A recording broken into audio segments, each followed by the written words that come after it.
Bom, galera, a gente já viu o gráfico do gerador, agora nós vamos ver o gráfico do receptor. O receptor é um motor elétrico, ele consome energia elétrica para girar, na sua força contra-eletromotriz, quer dizer, ele transforma energia elétrica em um outro tipo de energia, geralmente mecânica, mas ao mesmo tempo, como ele também é feito de fio, ele acaba consumindo uma parte da eletricidade que ele recebe na sua resistência interna, o que a gente chama de uma parte da energia dissipada pela resistência interna desse receptor. O receptor ele aparece no circuito sempre com a representação para diferenciá-lo do gerador com uma linhazinha lá, E' e R'. E' é a força contra-eletromotriz do receptor e R' é a resistência interna desse receptor. Como a gente já havia dito para o gerador, a força contra-eletromotriz e a resistência interna são valores fixos para cada tipo de receptor. Não vão mudar porque dependem da fabricação dele. O que pode mudar é a corrente elétrica e, consequentemente, o quanto ele está consumindo na tensão elétrica desse circuito. Conforme a corrente elétrica surge, o receptor começa, então, a ter consumo dentro da sua resistência interna. Uma coisa interessante para pensar é a seguinte. Suponha que um receptor estivesse com uma corrente elétrica igual a zero. Bom, obviamente, com uma corrente elétrica igual a zero, esse receptor não está ligado a nada e ele não está nem funcionando. Porém, é um princípio de pensamento para nós que, uma vez que não há corrente, também não há consumo na forma de calor pela resistência interna dele. Consequentemente, se um receptor não tivesse corrente passando por ele, o que é uma situação ideal, consequentemente, toda a tensão que ele recebesse, ele conseguiria aproveitar para a sua força contra-eletromotriz. Como eu disse, isso não vai acontecer, evidentemente, porque ele estará desligado e ele precisa da energia elétrica para poder o motor girar. Bom, mas suponha que nós liguemos esse receptor e que, então, nesse caso, ele passa a ser atravessado por uma corrente elétrica de 1 ampere. O que vai acontecer nesse momento? A partir do momento que passa a corrente elétrica por ele, automaticamente vai ocorrer o seguinte: ele vai manter, ele sempre usa 20 volts na sua força contra-eletromotriz. Porém, ele começa agora a consumir mais do que ele usa para girar. Então, ele usa 20 para funcionar, mas ele está consumindo 25. Quem é que está levando esses 5 a mais aí? É a sua resistência interna, que já está consumindo na forma de R' vezes I. Se a corrente vai aumentando, olha o que acontece. Quanto mais a corrente aumenta, 3. Quanto mais a corrente aumenta, 4. Maior vai sendo a quantidade de tensão em volts utilizada pelo motor para funcionar. Então, o receptor, no caso de uma corrente de 4 amperes, ele está consumindo 40 volts, mas na realidade ele só está aproveitando 20. Os 20 que estão sobrando é a resistência interna dele que está consumindo. É muito importante você ter, então, uma noção que a eficiência do nosso motor ela é condicionada a quê? A uma corrente baixa passando por ele. Veja o que eu vou fazer aqui. Suponha que o nosso motor estivesse sendo atravessado por uma corrente de 0,1 ampere. O que ia acontecer dentro dessa situação aí? Vamos aqui tirar todas as informações que já estão no gráfico para a gente ver o que acontece com uma corrente de 0,1 ampere.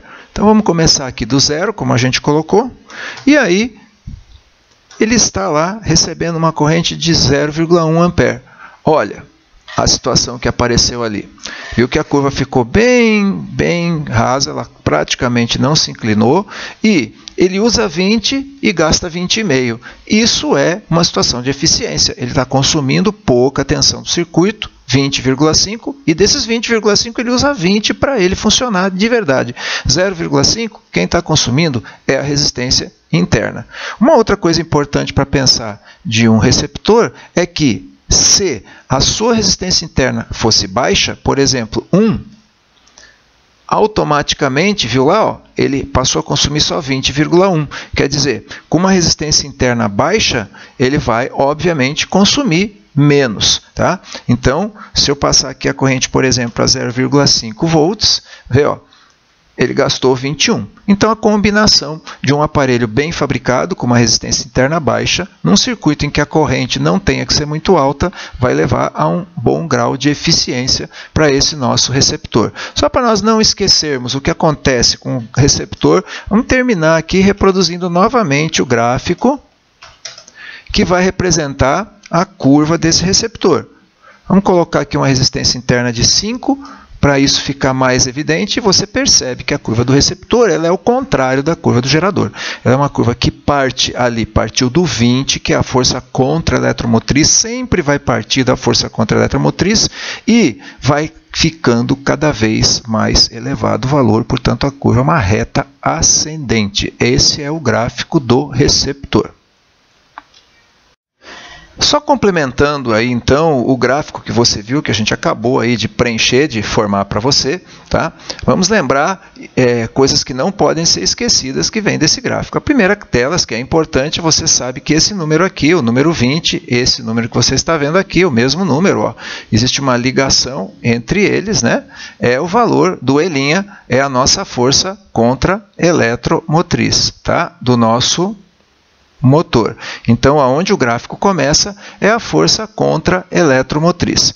Aqui não é tão fácil como é lá no gerador para você conseguir descobrir qual é o valor da resistência interna, que você vai precisar realmente da equação do receptor para fazer esse cálculo. Lembrando que a equação do receptor que está ali reproduzida é U igual a E' mais R' vezes I. Se você quiser saber qual é o valor da resistência interna, o que você vai ter que fazer? Você vai ter que escolher dois valores que correspondam aí à tua busca. Vamos supor aqui, ó, que eu vou pegar no nosso gráfico aqui, ó, um U de 30, tá? Um U de 30 que corresponde a uma corrente I de 2. E aí, com U e I, já que eu conheço o valor de E, que está aqui no começo do gráfico, eu consigo descobrir o que eu quero. Então, olha bem, ó, o que eu fiz aqui pelo meu gráfico? Eu peguei um U igual a 30, e para esse U igual a 30, eu tinha um I igual a 2. 30 volts, 2 amperes. E eu já sabia que o meu E' é de 20 volts. Substituo ali na equação. Ó. 30 igual a 20 mais R' vezes 2. Então, 30 menos 20 é igual a R' vezes 2. 10 é igual a R' vezes 2. Portanto, R' é 10 dividido por 2. 5 ohms. Você poderia ter escolhido quaisquer dois valores que serviriam para você, 40 com 4, 35 com 3, todos eles iam dar o valor do R' para você. Então tá aí, é isso que a gente pode fazer quando a gente tem o gráfico e quer descobrir qual é o valor da resistência interna de um receptor. Agora, um exercício utilizando o gráfico de receptor para a gente aplicar esse conceito que a gente acabou de ver. Ele diz o seguinte: a curva característica de um motor elétrico, que é o gráfico, é representada pelo gráfico linear da figura a seguir. A força contra-eletromotriz e a resistência interna do motor valem respectivamente. Então, ele quer a força contra-eletromotriz e quer também o valor da resistência interna. Então, o que ele quer saber aqui, para nós, é o E' e também quer saber qual é o valor do R'. Bom, gente, olha só, o que nós temos aqui?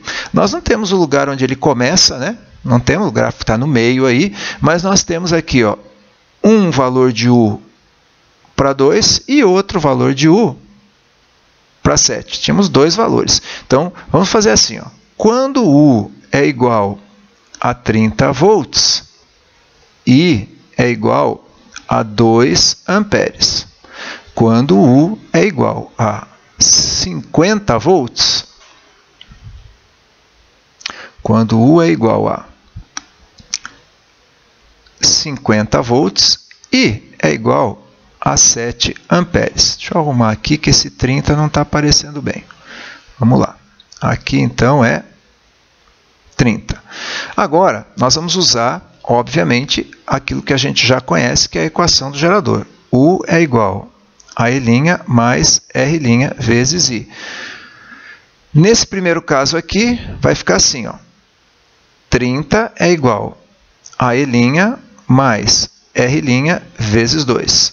E nesse segundo aqui, vai ficar 50 igual a E' mais R' vezes 7. Vou chamar essa equação aqui de equação 1, essa equação aqui de equação 2. Vamos resolver essas duas equações com o método de soma.